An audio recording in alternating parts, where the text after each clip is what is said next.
আমরা ডক্টর জাকির নায়েককে বাংলাদেশে এনে প্রোগ্রামের অন্যতম আয়োজকদের মধ্যে অন্যতম। অতএব আমরা যখন আয়োজনের শেষ পর্যায়ে ঠিক সেই সময় হটকারিতা সিদ্ধান্তমূলক, যেটা পূর্বে আমাদের অনুমোদন দিয়েছিল স্বরাষ্ট্র উপদেষ্টা, তারপরে হঠাৎ করে হটকারী সিদ্ধান্তের মাধ্যমে গত রাত্রে ডক্টর জাকির নায়েকের প্রোগ্রামকে ক্যান্সেল করার ঘোষণা দিয়েছে ভারতের প্রেসক্রিপশন অনুযায়ী। অতএব স্বরাষ্ট্র উপদেষ্টা এবং পররাষ্ট্র উপদেষ্টার স্পষ্ট পদত্যাগের দাবিতেই মূলত আজকে আমাদের পদত্যাগের নসিহাতে আজকে আমাদের সংবাদ সম্মেলন ছিল। এই নতজানু মেরুদণ্ডহীন অধর্ব হিজড়া প্রায় স্বরাষ্ট্র এবং পররাষ্ট্র উপদেষ্টার পদত্যাগ করতে হবে। এরপরে আমরা ডক্টর জাকির নায়েকের মাধ্যমে প্রোগ্রাম করব। বলেছি বারবার বলেছি, এটা হলো সরাসরি ভারতের প্রেসক্রিপশনে। এখনো আমরা র মুক্ত হতে পারিনি, এখনো আমরা ইসকন মুক্ত হতে পারিনি, আমরা এখনো ভারত থেকে স্বাধীন হতে পারিনি।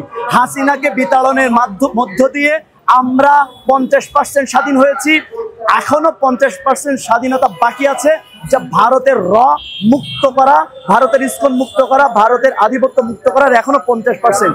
অনেক পথ আমাদের পাড়ি দিতে হবে এখন। তারপর আমরা স্বাধীন সার্বভৌম রাষ্ট্র হিসেবে নিজেদেরকে কল্পনা বা দাবি করতে পারবো। আপনি প্রশ্ন করেছেন যে ডক্টর জাকির নায়েকের আগমন কেন্দ্র করে মুসলমানদের মধ্যে একটা উৎসবমুখর পরিবেশ। আমি সাংবাদিক বন্ধু আপনার এই কথার সাথে একটু আপত্তি জানিয়ে বলছি, ডক্টর জাকির নায়েকের আগমনকে কেন্দ্র করে শুধু মুসলিমদের মধ্যে নয়, হিন্দু বৌদ্ধ খ্রিস্টানদের মধ্যেও একটা উৎসবমুখর পরিবেশ কাজ করছিল। তারাও চিন্তা করছিল যে সে যেহেতু তথ্যভিত্তিক কথা বলে এবং প্রত্যেক ধর্মগ্রন্থের একেবারে তথ্যসূত্র দিয়ে কথা বলে, অতএব তারা সবাই মিলে সত্য ধর্ম যাচাই করার জন্য একটা প্রয়াস নিচ্ছিল, তারা একটা প্রচেষ্টা নিচ্ছিল।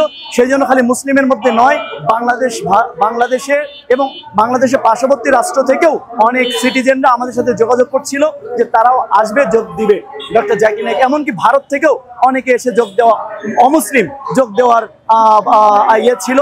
আমাদের কাছে এরকম অনেক তথ্য আছে, অনেক ব্যক্তির তথ্য আমাদের কাছে আছে। কিন্তু এটার মাধ্যমে শুধু মুসলিম নয়, বরং পুরো বিশ্বের যারা ডক্টর জাকির নায়েক ভক্ত, জাকির নায়েককে ভালোবাসে আল্লাহর জন্য এবং একজন শান্তির দূত হিসাবে, তাদের সকলের হৃদয়ে রক্তকরণ ঘটিয়েছে আমাদের অধর্ম হিজড়া প্রায় এবং ভারতের দাসত্ব করা স্বরাষ্ট্র উপদেষ্টা এবং পররাষ্ট্র উপদেষ্টা।